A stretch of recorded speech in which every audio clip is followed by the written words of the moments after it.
성도 여러분, 한 주 동안 평안하셨습니까? 반응이 없으니까 어색하죠? 좀 숫자가 작을수록 더 크게 해주시면 안 될까요? 성도 여러분, 한 주 동안 평안하셨습니까? 네, 반갑습니다. 각 가정에서 여러분 모두 함께 예배를 드리시는 여러분들 모두 또 진심으로 환영합니다. 감사합니다. 우리 점점 모이는 숫자가 좀 많아지는 것 같아서 좀 좋습니다. 코로나도 빨리 더 주춤되고 또 우리 성도님들도 더 많이 교회에서 예배를 드리면 더 좋을 것 같습니다. 자, 오늘 저는 용서의 십자가라는 말씀의 제목으로 말씀드리겠습니다. 오늘 본문의 말씀 23장 34절만 읽겠습니다. 함께 읽겠습니다. 시작. 이에 예수께서 가라사대 아버지여 저희를 사하여 주옵소서 자기 하는 것을 알지 못함이니이다 하시더라. 저희가 그 옷을 나눠 제비에 뽑을세. 우리는 지난 안식일까지 가상칠언, 예수님께서 십자가 위에서 7말씀을 말씀하셨는데요, 그 중에 4번에 걸쳐서 말씀을 드렸습니다. 이 가상칠언 중 3번째 말씀이 뭐였습니까? 여자여 보소서 아들이니이다 보라 내 어머니라. 이것은 우리가 효도의 십자가라고 하는 설교 제목으로 말씀을 드렸는데요, 극심한 십자가의 고통 중에서라도 육신의 어머니를 잊으시지 않으셨던 우리 주님은 부모 효도의 참 모범이시라고 볼 수가 있습니다. 그 다음에 우리가 가상칠언 중에서 5번째 말씀을 요한복음 19장 28절의 말씀에서 살펴보았습니다. 내가 목마르다 라고 하는 말씀이시죠. 이 말씀을 가리켜 우리는 생수의 십자가라고 하는 설교의 제목으로 말씀을 드렸는데요, 대양과 그 수많은 물줄기들을 창조하신 분이 물 한 방울 없어서 목말라 하신 것은 당신의 배에서 흘러나오는 생수를 온 인류에게 마시기 위함이었음을 우리가 말씀으로 은혜를 누렸습니다. 그 다음에 6번째 말씀이 또 요한복음에 나오는데요, 다 이루었다라는 말씀이죠. 요한복음 19장 30절의 이 말씀, 그래서 우리는 이것을 완성의 십자가라는 설교 제목으로 말씀을 2번에 걸쳐서 말씀드렸습니다. 다 이루었다라고 하는 선언은 우리가 도저히 스스로 갚을 수 없는 죄값을 당신 죽음으로 그 죄값을 다 갚으셨다고 선언하시는 그런 우주의 유일한 자격자이신 예수님의 선언이었다고 하는 사실이었죠. 또 다 이루었다라고 하는 이 선언은 이미 이 창세의 천지를 창조하시면서 선언하신 다 이루었다의 메아리였다고 말씀드렸습니다. 창조와 이 재창조의 위대한 선언은 오직 하나님만이, 오직 예수님만이 만유의 유일한 신이심을 공포하시는 선언이었음을 우리는 살펴보게 된 것이죠. 자, 여기까지 요한복음에 나오는 이 가상칠언의 말씀을 공부를 했습니다. 이왕 가상칠언의 말씀을 시작하여 3가지나 말씀을 드렸으니까 요한복음에 나오지는 않지만은 다른 복음서에서 언급되고 있는 가상칠언의 말씀을 이왕 말씀을 다 드리려고 계획하고 있습니다. 그래서 오늘은 이 가상칠언 중 제일 첫 번째 말씀하신 오늘 본문 누가복음 23장 34절에 나오는 이 말씀을 오늘 본문으로 삼아서 용서의 십자가라는 제목으로 말씀드리겠습니다. 이 첫 번째 하신 말씀 한번 우리 같이 다시 한번 읽어볼까요? 23장 34절 시작. 아버지여 저들을 사하여 주옵소서 자기들이 하는 것을 알지 못함이니이다. 이것을 우리는 용서의 십자가라고 명명하려고 합니다. 예수님의 십자가에 담긴 의미들은 어떤 의미들이 담겨져 있을까요? 굉장히 많은 의미들이 십자가의 의미에 함축되어 있다, 포함되어 있다 생각합니다. 십자가에는 하나님의 사랑이 들어 있습니다. 십자가에는 하나님과 인간 사이에 불화되었던 것들을 화목하기 위한 화목이라고 하는 reconciliation이라고 들어 있습니다. 십자가에는 우리를 구원하시는 구원이 들어 있습니다. 십자가에서는 우리의 구원이 주님께서 우리의 죄를 대신해서 구원시키는 속량이라고 하는 의미가 들어져 있습니다. 십자가에는 하나님의 법을 완성하려고 하는 이 justice, 공의가 들어 있습니다. 십자가에는 오늘 우리가 살펴볼 용서가 들어 있습니다. 죄의 용서죠. 십자가는 우리 주님께서 구약 성경에 예언하신 그 예언의 성취의 핵심이 들어 있습니다. 십자가에는 예수님의 겸손이 들어 있습니다. 십자가에는 예수님의 sacrifice, 희생이 들어 있습니다. 더 많은 의미들을 십자가에 연결시켜 수 있다고 생각합니다. 그러면 이 의미 중에서 제일 먼저 와야 할 의미는 무엇일까라고 생각하십니까? 각자 생각이 좀 다를 수 있겠어요. 그러나 제 개인적 생각은 이 십자가에 담겨져 있는 이런 많은 의미들 가운데 이 용서라고 하는 이 의미가 제일 먼저 와야 되지 않느냐, 그렇게 생각을 합니다. 그래서 예수님께서 가상칠언 중에서도 제일 먼저 용서라고 하는 이 귀한 말씀을 하신 것입니다. 아버지여, 저들을 사하여 용서하여 주옵소서. 여러분, 용서가 이루어져야 사랑이 입증이 됩니다. 죄를 불목해줬던 이 하나님과 우리의 관계가 용서가 있어야 화목하게 됩니다. 그래야 죄인이 용서가 있어야 구원받게 됩니다. 그 구원이 예수께서 죄를 대신 짊어지시고 용서하시는 속량이 그래서 있게 되는 것이죠. 그래서 저는 용서는 십자가의 가장 근본 정신이라고 생각을 하게 됩니다. 여러분, 제가 용서되지 않는 그리스도의 십자가라고 하면 사실 우리와는 아무런 관계가 없습니다. 그냥 2000년 전에 한 죄수가, 한 사람이 십자가를 지어서 끝났다, 그거 외에는 의미가 없는 거죠. 자, 여러분, 이 가상칠언의 이 첫 번째 말씀에 어떤 영적 의미들이 깊게 담겨져 있는지 시간 하나씩 살펴보려고 합니다. 이 첫 번째로는 이 가상칠언의 이 첫 번째 말씀은 당신의 의지를 선언하신 것이 아니라 하나님 아버지께 올리는 기도로 이루어졌다고 하는 사실입니다. 여러분, 여기 본문을 보십시오. 이것은 자기의 주장이 아니에요. 자기의 독백이 아닙니다. 아버지라고 아버지를 부르고 있어요. 하나님 아버지를 부르고 있습니다. 그러면서 그 하나님 아버지께 기도하고 있는 것입니다. 저들을 사하여 주옵소서. 예수님의 십자가의 용서는 기도로 이루어졌습니다. 예수님께서 이 땅에서 하신 그 수많은 기도 가운데 이제 최후의 기도가 용서의 기도였다고 하는 사실을 우리에게 보여주고 있습니다. 그래서 저는요, 용서는 하나님의 알파와 오메가이다, 그렇게 생각을 합니다.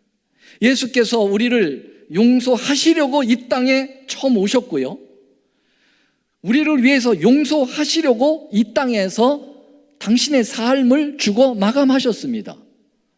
그러니까 시작과 처음이 다 용서와 같이 기인이 되어 있다 하는 사실입니다.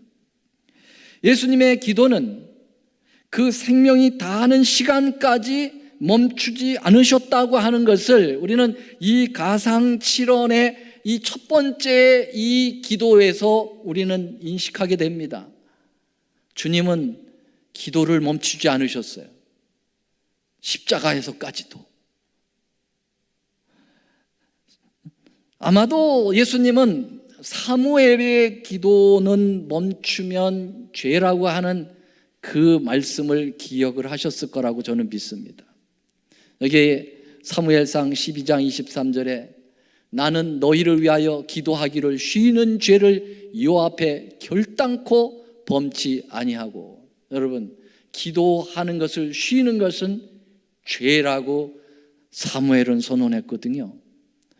그러므로 예수님은 평생을 사시면서 기도를 멈추지 않으신 것입니다. 우리는 기도를 영혼의 호흡이라고 종로의 기도에서의 말씀, 영감의 말씀에서 들어 알고 있습니다. 여러분, 호흡을 멈추면 죽는 것입니다. 죽는다는 것은 죄의 싹이에요. 다시 말하면 죄가 있으면 죽잖아요. 그러니까 여러분, 숨을 멈추지 않도록 우리의 영적인 기도도, 영적인 호흡인 기도도 멈추지 않도록 우리가 계속 주님을 생각하고 살아가야 될 필요가 있습니다. 예수님은 그것을 우리에게 십자가에서 마지막 가시면서까지 모본을 보여주신 것입니다. 우리 주님은 육신의 숨이 끊어지는 순간까지 끝까지 영적 호흡을 멈추지 않으셨다고 하는 사실이죠. 기도로 이루어진 이 용서는 예수님께서 온 인류의 죄를 이미 담당하고 계셨음을 나타냅니다. 원래 예수님은 하나님의 본체이시죠. 빌립보 2장 6절의 말씀처럼 그는 하나님의 본체이시나 하나님과 동등됨을 여기지 아니하시고, 그렇죠? 사람이 되기까지 낮추셔서 자기를 죽기까지 복종하셨다고 했습니다. 그래서 원래 예수님은 하나님이세요. 그렇기 때문에 기도를 받으실 분이지 기도를 하실 분은 아니었죠. 그래서 죄를 용서해 주시는 주체자이시지 죄를 용서해 달라고 구하시는 분은 아니었거든요. 그러나 십자가에서 예수님은 온 인류의 죄를 한 몸과 마음에 지셨기 때문에 죄의 자체가 되셨습니다. 그래서 그분은 그 상태에서 내가 너희의 죄를 용서하노라 라고 선언하지 않으시고 하나님 아버지께 그들의 모든 죄를 담당하셔서 짊어지셔서 그리고 그 죄를 용서해 달라고 기도로 요청하시게 된 것입니다. 그러므로 이 가상칠언의 이 첫 번째 말씀은 기도로 이루어졌다는 것과 두 번째로는 인류의 죄짐을 지셔서 죄가 되셨다고 하는 것을 입증해 주는 그러한 말씀이라고 볼 수가 있겠습니다. 그래서 사도 바울은 십자가의 예수님을 바라보며 이런 말씀을 전할 수가 있었습니다. 고린도후서 5장 21절입니다. 우리 함께 이 말씀 좀 읽어볼까요? 아주 중요한 말씀이죠. 시작. 하나님이 죄를 알지도 못하신 자로 우리를 대신하여 죄를 삼으신 것은 우리로 하여금 저의 안에서 하나님의 의가 되게 하려 하심이니라. 여러분, 예수님은 인류의 죄를 짊어지셨기 때문에 죄가 되셨다 그랬어요. 예수님은 죄인이 되신 것이 아니라 죄가 되셨다. 제가 이 개역 개정판을 여기다가 일부러 가로로 쳐놓고 놓습니다. 우리를 대신하여 죄를 삼으신 것은 그 표현보다는, 그러한 번역보다는 죄로 삼으신 것은 이것이 훨씬 더 원어적이고 의미가 있다고 봅니다. 그래서 예수님은 죄인이 아니고 죄를 담당하신 죄가 되셨다. 그렇게 볼 수가 있겠습니다. 만약에 예수님이 죄인이 되셨다면 예수님은 우리의 뭐가 되실 수 없어요? 구세주가 될 수 없습니다. 죄인은 절대로 남의 죄를 대속하여 죽을 수가 없습니다. 왜냐하면 죄의 싹은 사망이기 때문에 그가 죄인이기 됐다면 그 죽음이 자기의 죽음, 자기의 죄를 해결하는 것밖에 해결될 수가 없죠. 그래서 예수님은 죄인이 되신 것이 아니라 죄가 되셨다. 그래서 아버지여 저희의 죄를 사하여 주옵소서라고 기도를 하신 것은 그런 의미가 있어요. 만약에 예수님께서 당신이 죄인이 되셨다고 하면은 우리의 죄를 사하여 주옵소서라고 자신을 포함시켰을 거예요. 그런데 예수님은 기도하실 때 당신을 거기에 포함시키지 않았습니다. 저희의 죄를 용서하여 주옵소서, 그렇게 말씀하셨습니다. 예수님이 죄인이 되시면 우리의 죄가 용서될 수가 없기 때문에 그렇습니다. 이 가상칠언 중 이 용서의 십자가상의 말씀은 또 하나 아주 중요한 교훈이 담겨져 있는데요, 무조건적인 용서를 내포하고 있다고 하는 사실입니다. 예수께서 하신 이 용서의 기도는 전 인류의 죄를 사하여 달라는 것을 포함하고 있지만은 1차적으로는 자신을 십자가에 못 박는 사람들, 그리고 자신을 십자가에 못 박게 만든 사람들, 그리고 십자가 밑에서 악의에 차가지고 끝까지 발악하며 조롱하는 자들, 이런 자들을 용서하시고 있는 모습이거든요. 인성을 쓰신 주님께서 자기를 십자가에 못 박게 하여 인정사정 없이 거칠게 다루는 사람들을 위하여 여러분 용서를 구한다는 일은 그렇게 쉬운 일이 아니에요. 메시아니까 당연히, 여러분 예수님은 메시아이시긴 하지만은 우리와 똑같은 인성을 쓰셨잖아요. 연약한 그러한 마음을 품으셨잖아요. 그러한 가운데 계셨기 때문에 여러분 예수님이 자기를 못 박는 사람들, 자기에게 침을 뱉고 모욕하고 조롱하는 사람들, 그런 사람들을 용서를 쉽게 할 수 있는 것은 아니죠. 그러나 주님은 그런 상황 속에서도 자신을 생각하기보다는 자기의 그 복수적인 그런 마음이 차오를 수도 있었지 않겠나 모르겠어요. 그러한 자기를 생각하기보다는 모질은 그 사람들을 생각을 하셨다는 거예요. 어떻게 생각을 하셨을까요? 불쌍히 여기시는 긍휼한 마음, 이미 그분은 용서하는 마음이 전제된 마음을 품으셨어요. 그래서 저는 여기 시대의 소망에 있는 말씀을 소개합니다. 그분의 마음은 자신의 고통보다 박해자들의 죄를 생각하셨고 그들에게 무서운 보응이 이를 것을 아셨다. 그분을 그처럼 난폭하게 다루는 군사들에게 그분은 아무런 저주도 하지 않으셨다. 저들의 목적이 이루어진 것을 만족히 여기는 제사장들과 관원들에게 아무런 복수도 구하지 않으셨다. 그리스도께서는 그들의 무지와 범죄에 대하여 깊은 동정을 나타내셨다. 여러분, 이 영감의 말씀에서 보여주듯이 예수님의 기도는 용서와 동정심이 가득 배어있는 기도였어요. 이미 그들을 용서하고 있었기 때문에 그들을 불쌍히 여기신 거죠. 용서하지 않았다면 어떻게 불쌍히 여길 수 있어요? 복수의 감이 차오르죠. 여러분, 그러므로 예수님의 십자가의 용서는 무조건적인 용서입니다. 조건이 없어요. 예수님께서 자기의 하는 것을 알지 못함이니라, 그들이 하는 짓을 자기들이 모르니까 주님 용서해달라고, 하나님 용서해달라고 기도합니다. 여러분, 자기 하는 것을 알지 못함이다라고 하는 표현은 이미 용서가 전제된 지극한 예수님의 동정심, 불쌍히 여김에서 오는 표현이라고 볼 수가 있겠습니다.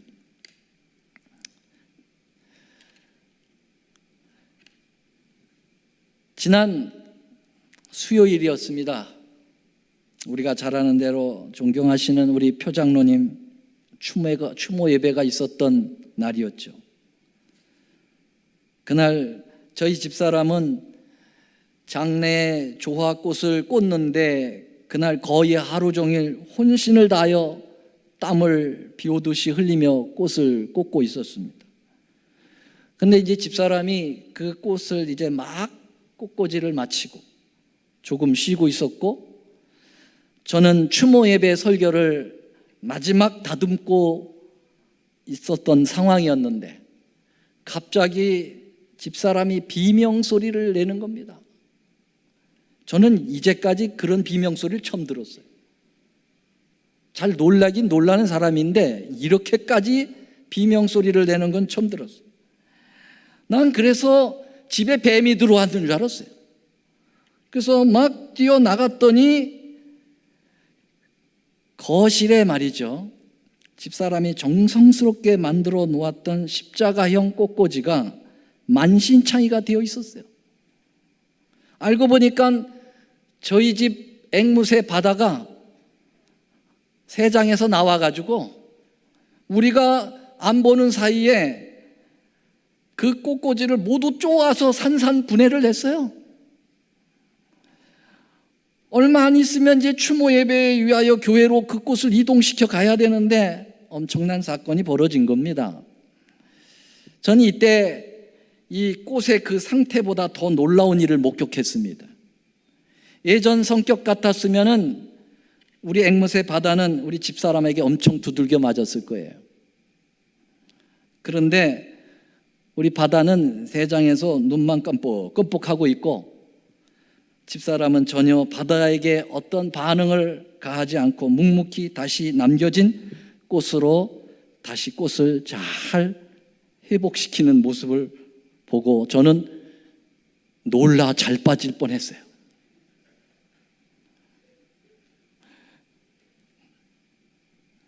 그리고 혼자 하는 말이, 집사람이 이런 말을 했어요.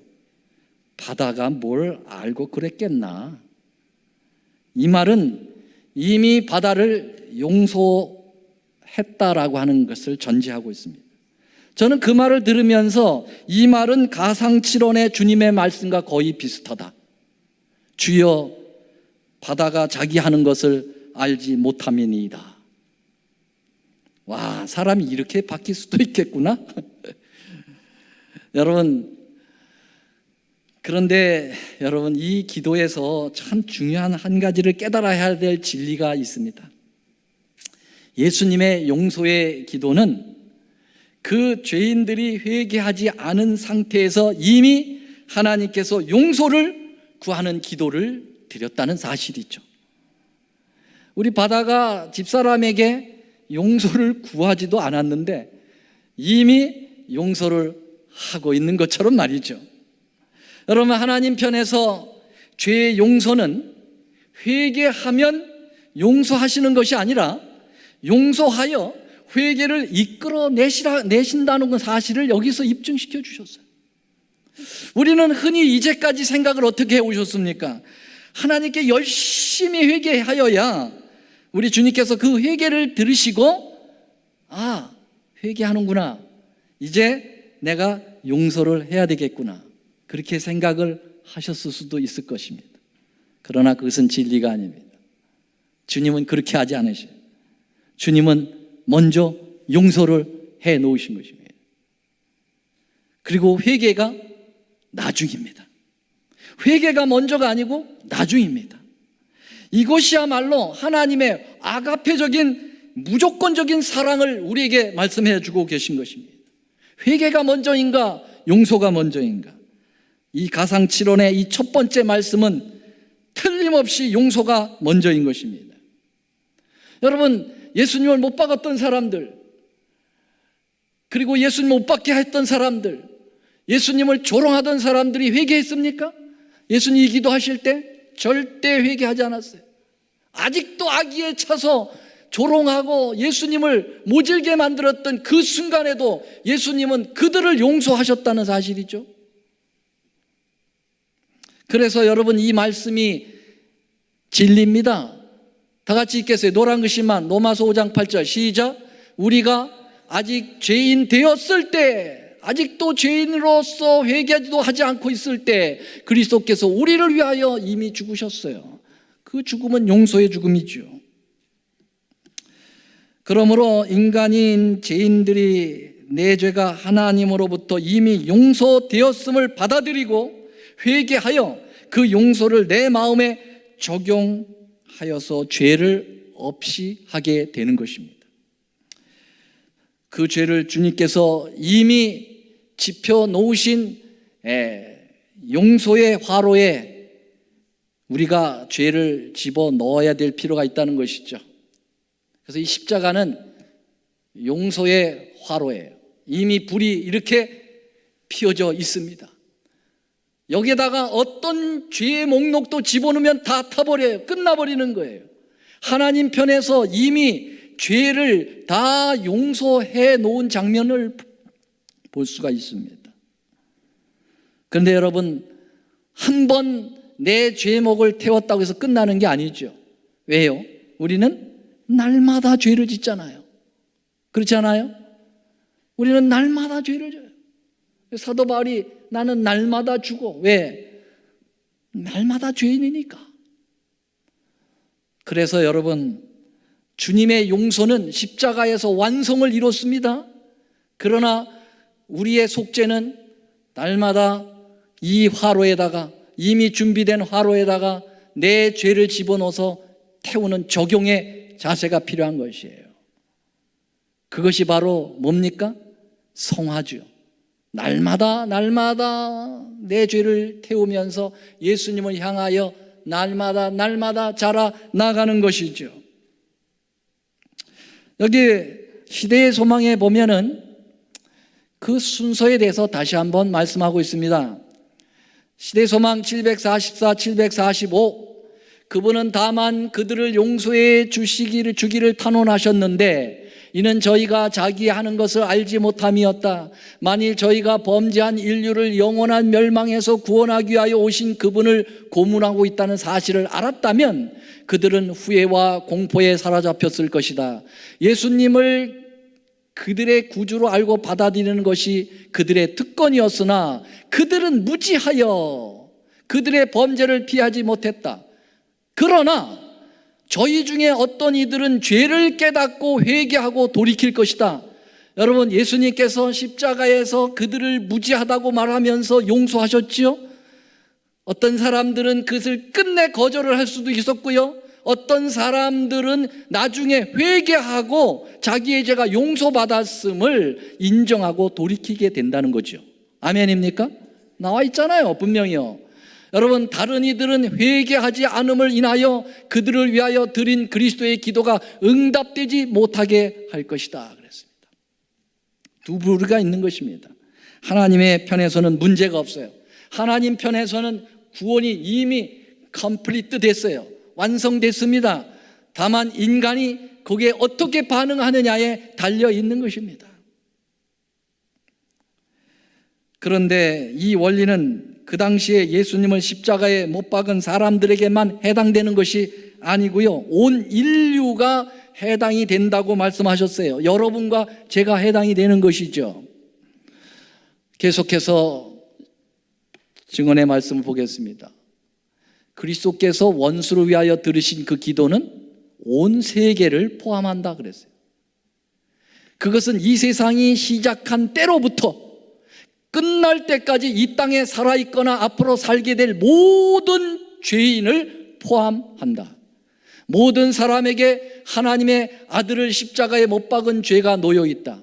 용서는 모든 사람에게 값없이 제공되었다.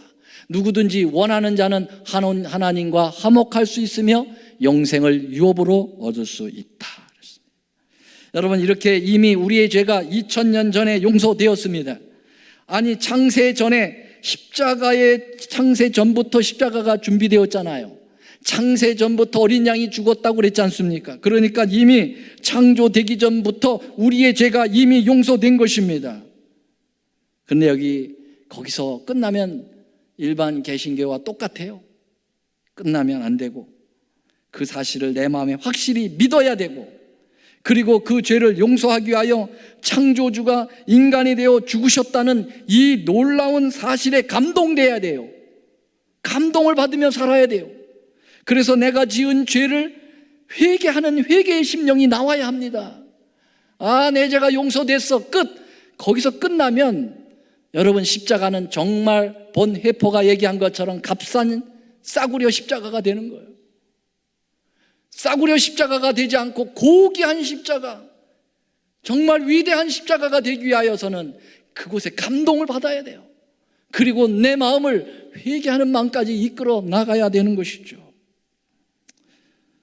그래서 내가 지은 죄를 주님 앞에 회개하여 그 용서가 적용이 되어야만 구원이 정말 그때서야 하나님과 나와 함께 완성이 되는 것이라고 믿습니다. 여러분, 아멘입니까? 아멘 아니에요? 그렇게 동의 안 되세요? 자, 그래서 저는 이제 남은 시간 동안에 두 가지 예를 들어서 이 사실을 확실히 여러분의 머리에 인식을 시켜드리기를 원합니다. 다 드렸던 말씀들이에요. 근데 너무 이것은 여기에 적합한 예화이기 때문에 말씀을 다시 드립니다. 영철이가 있었습니다. 영철이는 아버지를 참 좋아했습니다. 근데 아버지가 어느 날 선물로 꿀단지를 받았죠. 그리고 영철이 앞에서 이 꿀은 아버지 약을 위해서 누가 선물한 거야, 먹으면 안 돼, 선반 위에 올려놨죠. 아버지가 직장 간 사이에 영철이는 먹지 말라고 한 꿀이 너무 먹고 싶어서 조금 구경이라도 하고 싶고 조금 먹고 안 먹은 척 하려고 벽에를 올려놓고 안 닿는 키에서 꿀단지를 딱 잡고 벽에가 퉁그러지는 통에 꿀 항아리를 안고 자빠졌어요. 그러면서 꿀이 완전히 깨졌죠. 죄를 진 겁니다, 아버지께. 영철이는 그 이후에 꿀단지 비슷한 걸 올려놨긴 했습니다마는 아버지를 만날 수가 없었어요. 죄 때문에. 그래서 아버지가 전에 같았으면 퇴근해 오시면 제일 먼저 달려가서 아버지를 맞이했지만 영철이는 숨습니다. 근데 저녁에 자려고 했더니 다리가 안 뻗어져요. 근데 그것까지는 좋은데 누가 찾아왔습니까? 그 집 머슴이 찾아왔어요. 머슴이 뭐라고 합니까? 영철아, 내가 다 봤다. 쉬, 얘기하면 안 돼. 영철아, 너 내일 아침에 내가 길른 물을 길어야 되겠어. 그랬어요. 야, 그건 머슴이 하는 거지 내가 하는 게 아니야. 그럼 아버지한테 내가 잃는다. 딱 그랬어요. 그랬더니 영철이가 알았어. 영철이는 죄 지은 것 때문에 결국 종의 종이 됐습니다. 다음날 아침에 열심히 물을 기를 수밖에 없었어요. 도저히 힘도 들고 아버지에 대한 죄책감에 어떻게 할 바를 몰라서 어느 날 작심하고 아버지를 찾아갑니다. 아버지, 저기 있는 저 꿀 항아리는 가짜예요. 제가 깨뜨렸거든요. 고백을 했어요. 그랬더니 아버지께서 꿀밤을 주는 것이 아니라 머리를 쓰다미면서 하는 말이, 영철아, 왜 지금 왔어? 아버지는 다 알고 있었어. 너 빨리 오기를 내가 원했지. 너 왔으면 내가 이미 너 다 내가 용서했어. 영철이 마음에 굉장히 감동이 됐죠. 아버지의 사랑을 알게 된 거예요. 그 다음날 그 저녁에 다리를 쭉 펴고 잘 수 있었고, 그 다음날 새벽에 물 안 길러 갔습니다. 왜요? 누가 쫓아왔습니까? 머슴이 왔어요. 야, 오늘은 왜 물 안 길르지? 다 불었다. 아버지께 다 회개했다. 머슴이 머리 긁고 돌아갑니다. 여러분, 이것입니다. 우리 하나님 아버지는 우리의 죄를 이미 다 용서해 놓으셨어요. 빨리 오기만을 기다리셨는데 안 오면 안 올수록 지만 고생이야. 우리도 마찬가지예요. 우리의 죄 지은 걸 가지고 여러분 주님께 나아가야 되는 거예요. 그리고 그 용서를 확인하는 것입니다. 그러면 여러분 죄의 노예로부터 벗어나요. 여러분들이 이 십자가의 위대한 용서의 경험을 하지 못하면 계속 마귀에 의해서 끌려다니는 거죠, 여러분. 종의 종이 되는 거죠. 두 번째, 노예 시장에 건장한 노예가 있었습니다. 정말 위대한 상품이 나온 거예요. 정말 모처럼 위대한 상품이 나왔어요. 다들 침을 꿀꺽꿀꺽 생기면서 내가 저걸 경매로 따야 되겠다. 그런데 경매가 시작되기 전에 이 건장한 노예가 소리칩니다. 나는 절대로 일 안 해. 나를 사가지고 가는 사람은 손해야. 나 일 안 할 거야. 죽여봐. 나 안 하지. 그러면서 고집을 피는데 누가 이걸 사가지고 가서 골치 아프게 사가지고 갔겠어요. 아무리 상품이 좋아도. 그래서 다 포기합니다. 이때 한 노신사가 그 경매를 따서 그 노예를 사가지고 갑니다. 마차에 싣고 자기 농장으로 갑니다. 이 뒤에서 이 새로 이제 팔림받은 이 노예가 비아냥거립니다. 당신 오늘 실수했어. 나 진짜 일 안 할 거야. 나 일 안 해. 당신 실수한 거야. 근데 이 노신사는 진지하게 얘기했어요. 난 너 일 시키려고 데려가는 거 아니야. 나 아들이 없어서 너 아들 삼으려고 그래. 그런 소리 다 하지. 내가 속을 줄 알아? 농장에 왔습니다. 이건 너희 집이야. 네가 마음대로 하고 싶은 대로 해. 다 꾀라고 생각했어요. 그래서 이 노예가 계속 눈치를 보고 일은 안 하지만 마음이 좀 이상했어요. 그런데 시간이 지나도 전혀 이 주인의 모습이 바뀌지 않아요. 여전히 친절하게 아들로 대해주는 것입니다. 이 노예는 알았어요. 이 주인의 진심을 알았습니다. 정말 나를 아들로 삼으시려고 하는구나. 그렇게 결정을 이미 했구나. 그리고 어느 날 무릎을 꿇습니다. 아버지라고 불러도 돼요? 하모, 너 아예 데려올 때부터 아들로 데려왔는데 내 아들이지. 그때부터 아들이 되었어요. 이미 주인에게는 살 때부터 아들로 됐는데 한참 후에나 이 사람은, 이 노예는 고백하고 난 다음에 아들이 되었어요. 그리고 일 안 합니까? 아니요. 이제는 아버지 아들이잖아요. 그러니까 아버지 돌아가시면 다 이거 누구 거예요? 자기 거예요. 일 안 할 수 없어요. 그것보다도 아버지에 대한 감동을 받아서 일을 합니다. 일 하는데도 힘들어 안 힘들어? 하나도 안 힘들어. 너무너무 일이 쉽고 즐거워요. 사랑하신 여러분, 이것입니다. 예수님은 이미 우리가 태어나기도 전에 너희들이 아무리 죄를 져도 너는 내 아들이야. 너희 죄를 다 이미 용서했어. 빨리 그것을 받아들여 주기를 원해. 여러분, 그래서 우리가 이 십자가의 고귀한 사랑을 받아들이고 빨리 아들로 고백해 주시기를 바랍니다. 그러면은 여러분 하나님의 자녀가 되는 거예요. 그리고 이미 용서를 확인하게 되는 것이죠, 여러분.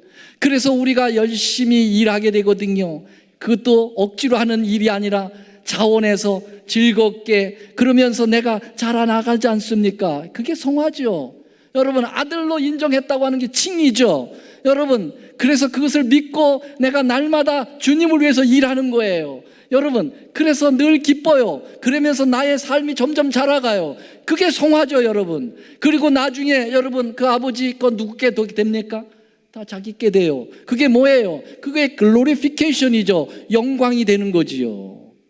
믿음, 칭의, 성화, 여러분 영화가 다 있는 것입니다. 사랑하신 여러분, 오 사랑하시는 아버지여, 저들의 죄를 알지 못하나이다. 저들을 사하여 주옵소서라고 십자가에서 그 첫 번째 가상칠언의 말씀을 하신 것은 여러분 위대한 하나님의 아가페적인 사랑이에요. 영원 불멸하시는 주님의 위대한 구원자로서의 말씀이었음을 여러분 마음에 새기시면서 그 놀라운 사랑에 오늘도 앞으로 달려나가 주님 앞에 죄를 고백하고 주님의 자녀로서 영원한 행복과 구원을 누리시는 여러분과 제가 되기를 간절히 소망하면서 말씀을 드리겠습니다. 아멘. 사랑의 아버지, 은혜를 감사합니다. 우리에게 구주 예수님을 보내주셔서 너무 감사합니다.